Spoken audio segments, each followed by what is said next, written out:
भारत का सबसे अमीर भिखारी मांग मांग कर जुटा लिए करोड़ों। मुंबई में लिया फ्लैट, दुकान भी रेंट पर दी, मांग कर कमाल कर दिया। करोड़पति होने के बाद भी मांगने का काम जारी, लोग बोल रहे बाहर भिखारी। भिखारी ये शब्द अपने आप में बहुत कुछ कह जाता है। लोग भिखारी नाम सुनकर घबरा से जाते हैं। कुछ लोगों को तो इस नाम से चढ़ भी है, इतनी चढ़ कि ये लोग अगर चाहें तो इस नाम को ही मिटा दे। लेकिन भला ऐसा कैसे हो सकता है? इंसानों में तो समझ है, लेकिन भिखारी जैसे शब्दों को वो बर्दाश्त नहीं कर पाते। अगर कोई भिखारी है तो ऐसा नहीं कि वो अपने आप से बना है, बल्कि हालातों ने बनाया होगा। लेकिन कुछ ऐसे भी भिखारी हैं जो करोड़पति हैं। आज हम अपनी रिपोर्ट में कुछ ऐसा ही मामला दिखाने वाले हैं जिसके बारे में जानकर आपकी नींद उड़ जाएगी, क्योंकि किसी को अंदाजा नहीं होगा।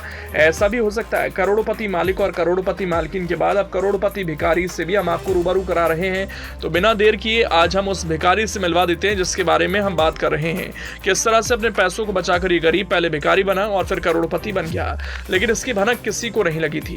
जब खुलासा हुआ तो एक बार में, एक झटके में मानो सबके पैरों तले जमीन खिसक गई हो। भिखारी शब्द आते दिमाग में एक तस्वीर बन जाती है, वही फटे पुराने कपड़े, बदहाल जिंदगी, न रहने को घर, न खाने को ढंग का खाना। यानी अक्सर इसे उन लोगों से जोड़कर देखा जाता है जो ज्यादा गरीबी में जी रहे होते हैं, जिनकी जिंदगी में बुनियादी जरूरतों का घोर अभाव होता है। हालांकि आपको ये जानकर ताज्जुब हो सकता है कि कुछ ऐसे लोग भी हैं जिन्होंने भीख मांगने को एक आकर्षक पेशे में बदल दिया। इकोनॉमिक टाइम्स के अनुसार मुंबई के रहने वाले भरत जैन उन्हीं में शामिल हैं।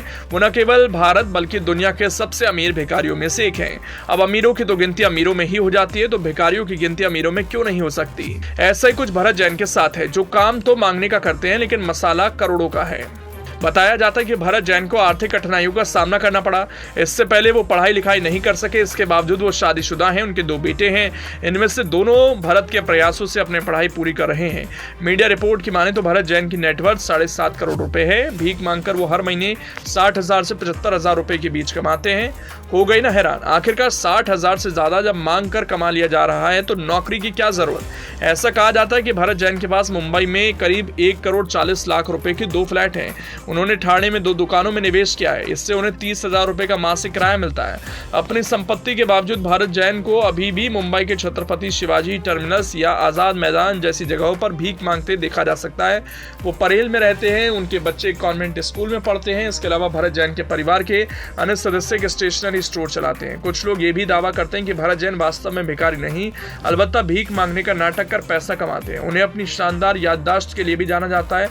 लोगों के नाम और चेहरे याद रखने में भरत जैन को महारत है। वो अक्सर महंगे कपड़े और गहने पहनते हैं। भरत कई भाषाएं बोल लेते हैं, इनमें हिंदी, मराठी, गुजराती और अंग्रेजी शामिल है। कई सामाजिक कार्यों में भी वो शामिल रहते हैं।